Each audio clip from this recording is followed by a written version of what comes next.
Alright, good morning mga katawan. Ang araw natin ngayon ay Sabado. Papunta tayo sa training ngayon. At nagpe-prepare kami para sa aming gagawing teleserye, ang bidahan ni Richard Gutierrez and Gerald Anderson. Alright, intro muna tayo. Let's go! So yan mga katawan, nandito tayo ngayon sa kabaan ng C5 extension. Itong C5 na to, diretso tagos na ito, Marvel, no? So ang training natin ngayon ay nasa Makati lang. So sa kasalukuyan, ang oras natin ay 9:45. I'm sure nandoon na daw si Richard Gutierrez ang aga. Tayo tuloy yung double na huling dating, aray ko. Pero ganun pa man, at least pupunta tayo. So medyo traffic lang. Okay lang yan. Kasi dito nga may exit kasi rito, kaya minsan dito natatraffic minsan. Yan. Pero at least maganda na yung daan dito. Alright.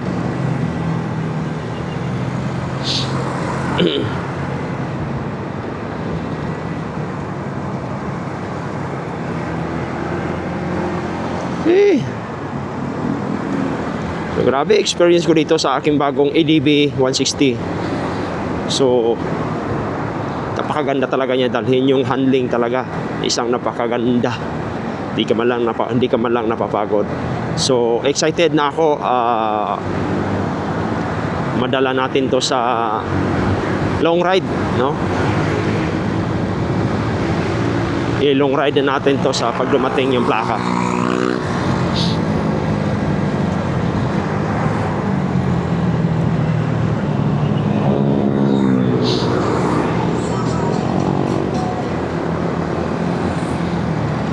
Ito yung parisan dito na pasarap.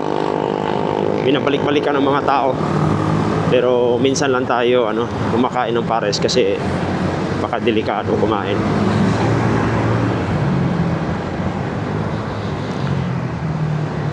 Yun, traffic kasi.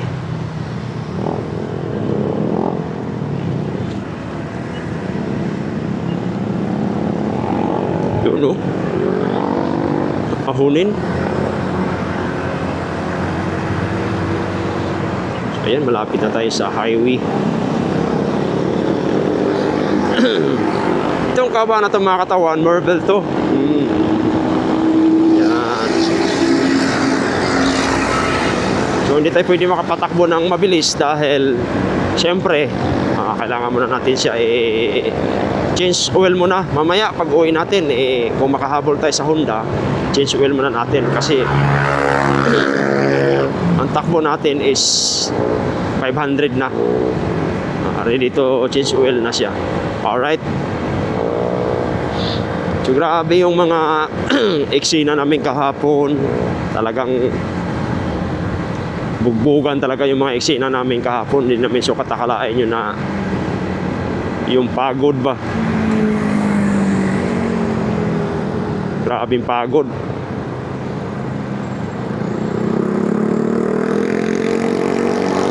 Yun, dito na tayo sa Marvel.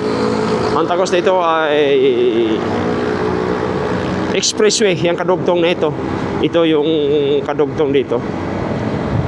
Yan yung na yan. Sa Villamor Ervis yung daan natin, no? Yung kahabaan na ito. Buti na lang walang traffic.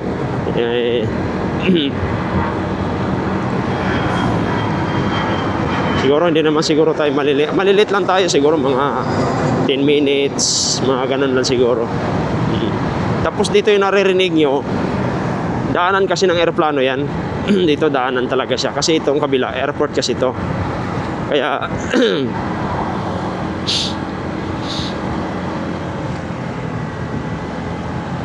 diba, walang sasakyan.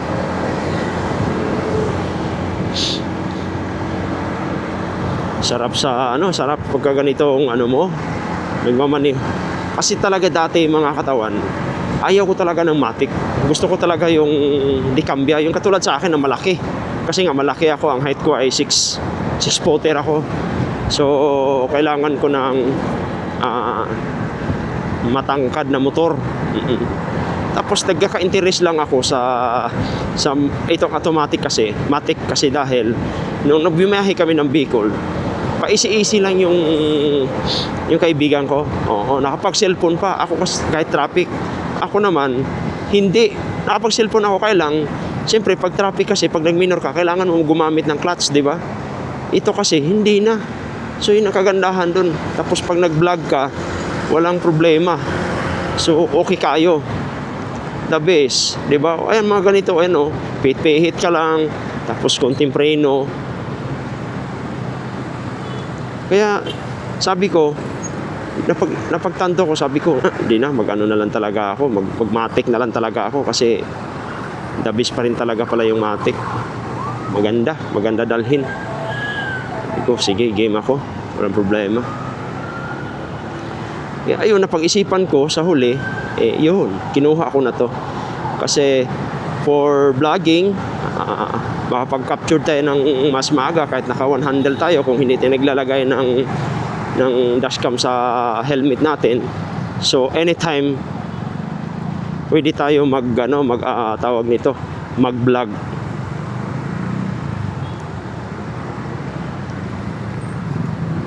Kaya sabi ko, ito na siguro yung pagkakataon na to. Tapos i-apply ko pa siya sa Joyride.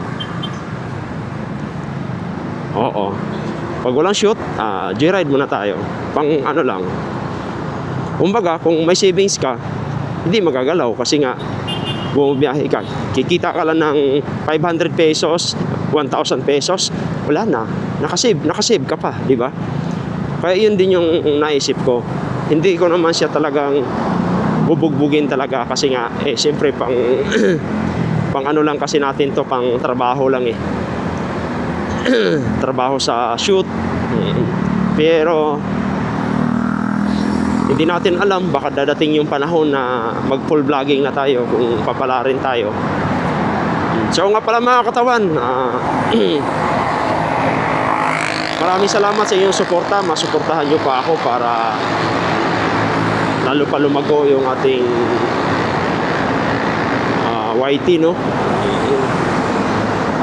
Hindi naman ako nagmamadali, kaya lang hihingin ko yung mga suporta nyo. Sa mga katawan dyan, no? Mga katawan, baka naman, diba?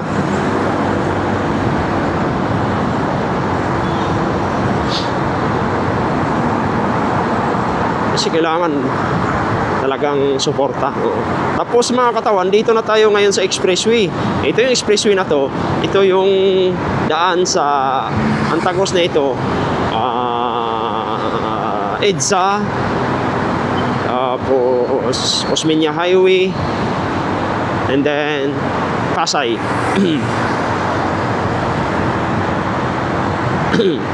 Anto Antagos na ito. Kasi ito nga yung balak nila dati dito, hindi na padadaanan ng motor to.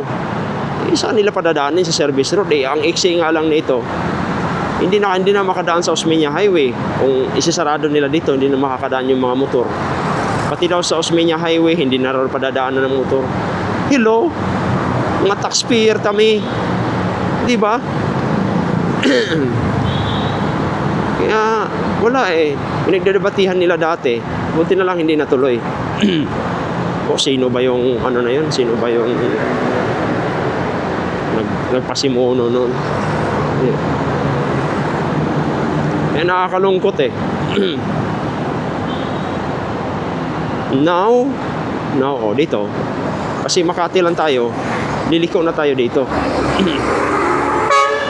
Alright.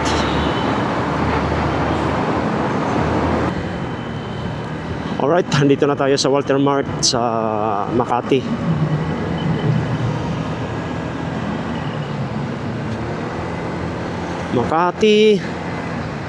Wala na kasing traffic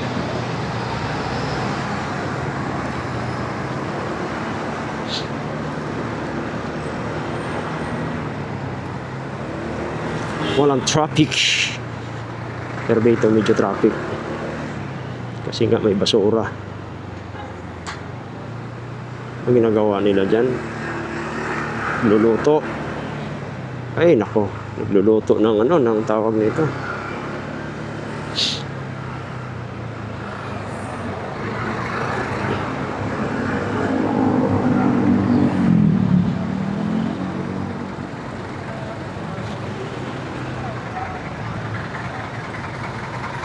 Luluto. Ay, ang traffic naman talaga. Ano ba yan? Stoplight pala to.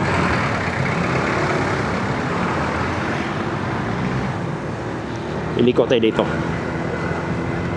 Diba?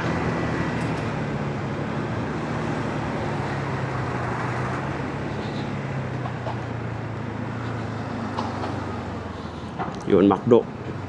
Dito tayo.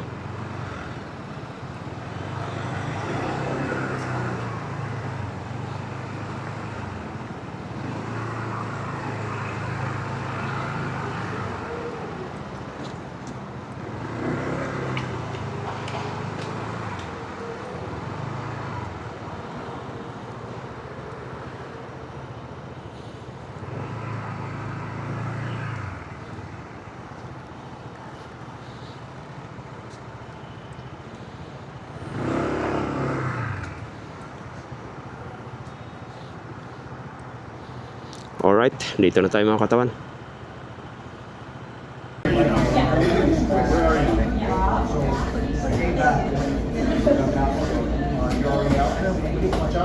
Okay, what do I do sa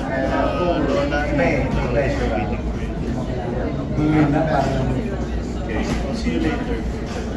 Okay? Have you...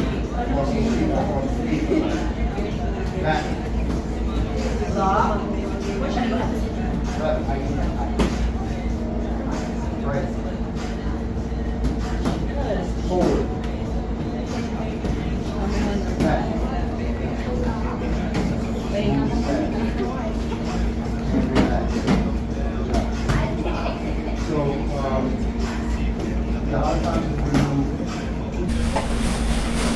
So yung mga katawan, tapos na kami ng training. So ito na sila. Ikaw ko ba sa sabong ka? Nalis. Nalis. Di ba kasama sa mga kasi may maraming tayo sa cellphone dyan. 500 a day. Shout out mga kaitoya, please Shout out! Yun o. Charles TV! Yun o. Nag-training yan! Training yarn. So yung mga katawan, tapos na. Ito nilagay sa taas. Uy, alam mo buhating dati.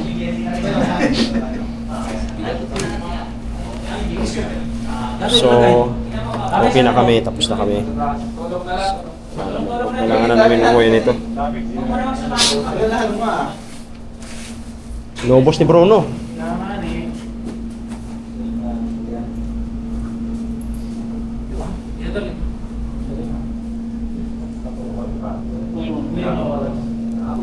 So yung mga katawan, okay na. Alright!